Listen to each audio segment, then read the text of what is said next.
Hey, my name is Robert, and this is episode 8 of Fight Pics. Today I am going to be covering Sebastian Fundora versus Keith Thurman.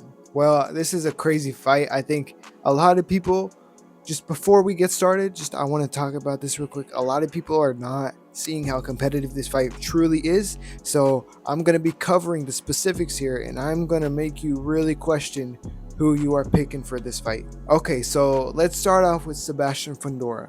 I'm going to be covering his fight style and certain things he does right and stuff he does wrong. Fundora holds his guard above his chin and often adjusts his gloves so they rest higher on his head. He tucks his chin and he actually seems pretty disciplined there. He is a southpaw and primarily fights as a pressure fighter despite being an astonishing 6'6" at super welterweight.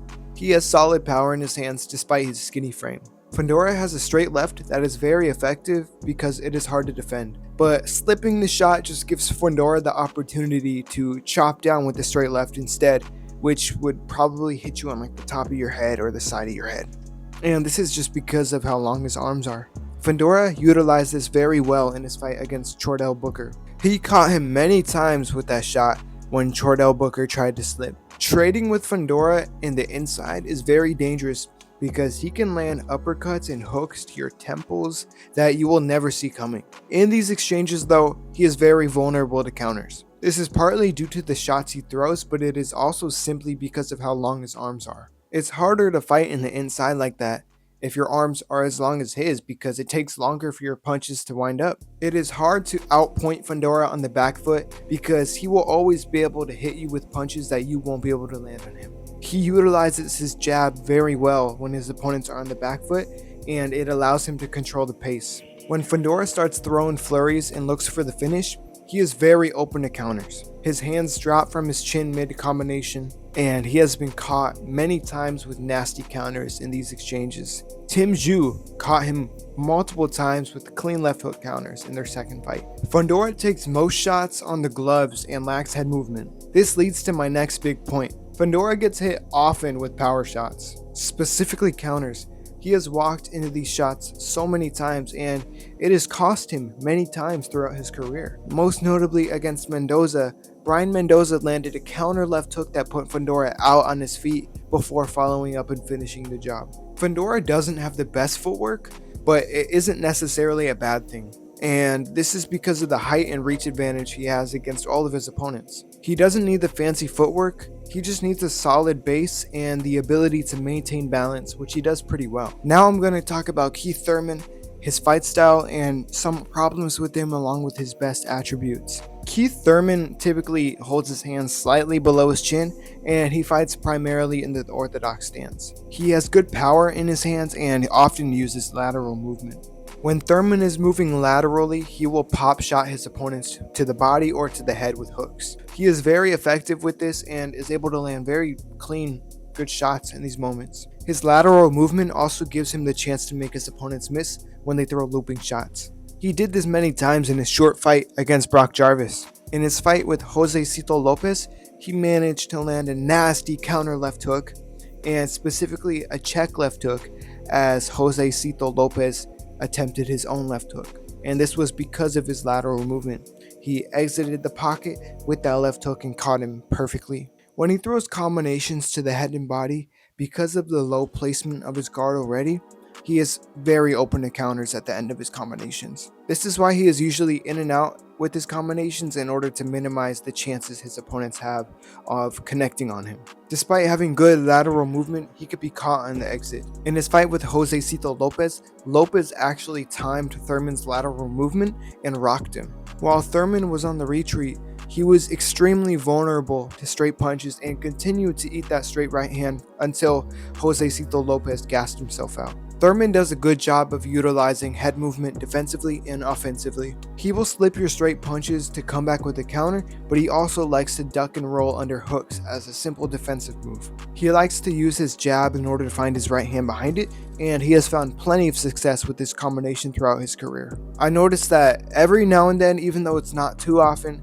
Thurman will throw a hook that was not meant to land properly in order to land a cleaner, more precise punch afterwards, almost like a throwaway shot. Along with sneaky combinations like this, Thurman also likes to just lunge in with like leaping punches, and he's actually pretty effective with this. He found a lot of success with these lunging shots, specifically the left hook against Mario Barrios. My main critique about Keith Thurman is that in his fight against Brock Jarvis, he did look noticeably slower than he did in his previous fights. Now, he did have a 3-year layoff before that, so 100% you have to consider that, but it's also just an age thing. And maybe it was a tune-up fight too, so you have to think of it that way too. It was a tune-up fight, and he was booked against Tim Zhu the year prior, and I'm sure he was training the whole time leading to this fight. Now I'm going to be covering fight specifics along with my predictions. This fight is very difficult to predict. At first, I thought Fundora was going to decisively beat Thurman. Now, after studying both of their fight footage, I've realized how hittable Fundora is. Fundora has been hit with that lead hook so many times in his fights. I'm not even just talking about his knockout loss to Brian Mendoza. I'm talking throughout his career, especially recently. Tim Zhu landed that shot so many times in his second fight with Fundora. Tim Zhu is not an explosive kind of fighter. His stance, his guard, and especially his footwork don't allow him to fight effectively that way. The fact that he was landing explosive single shots against Fundora makes me question how Thurman will do in there. Keith Thurman has the ability to time a fighter, and he also has the power to hurt Fundora as well. Zhu also lacks head movement, which is why Fundora connected so often against him. Thurman, on the other hand, actually utilizes head movement a lot in his game. Keith Thurman will 100% be using this in his fight with Sebastian Fundora, and you know he's going to be using it to look for the counters as well. Thurman's lateral movement will also be crucial in his fight against Sebastian Fundora. This is due to Fundora's pure pressure style. It allows no space for opponents to move in the ring.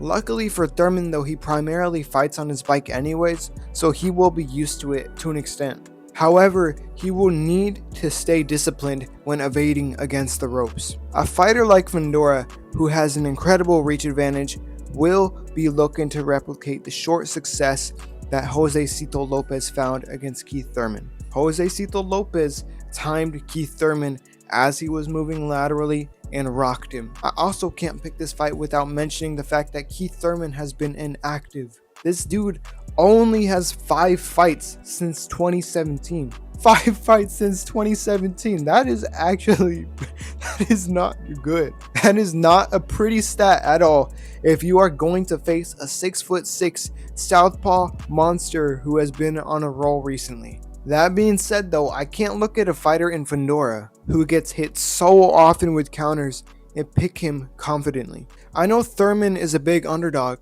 and I feel like people are really underestimating his chances he has here against Fundora. His pure explosiveness gives him a lot more chance than previous exponents. I just said exponents. What the hell? Anyways, his pure explosiveness gives him a lot more of a chance than previous opponents Sebastian Fundora has fought. This fight is a good example of how styles make fights. Just because Thurman is up there in age does not mean he's going to get blown out by the younger fighter. I think his explosiveness and his power, along with his ability to stick and move, will lead to him finding a huge moment in this fight.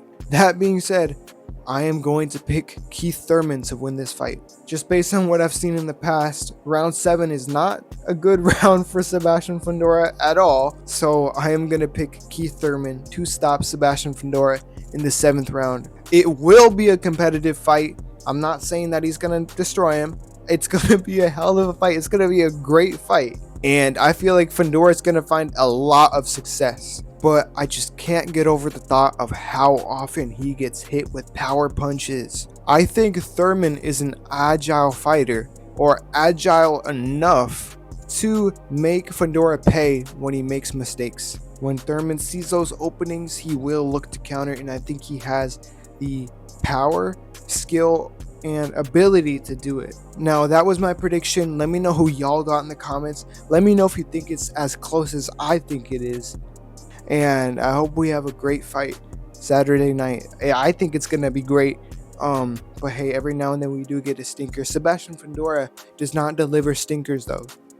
The only way this will be a stinker is if Fundora goes out there and stops Thurman in 3 rounds, because Thurman's old. But I don't think that's going to happen. I'm picking Keith Thurman to stop Sebastian Fundora in round 7. Let's go. I'm kind of rooting for Sebastian Fundora, though, I can't lie, because I'm a big fan of that dude. But hey, I'm just picking the fights. Thank you for watching. See you guys next time.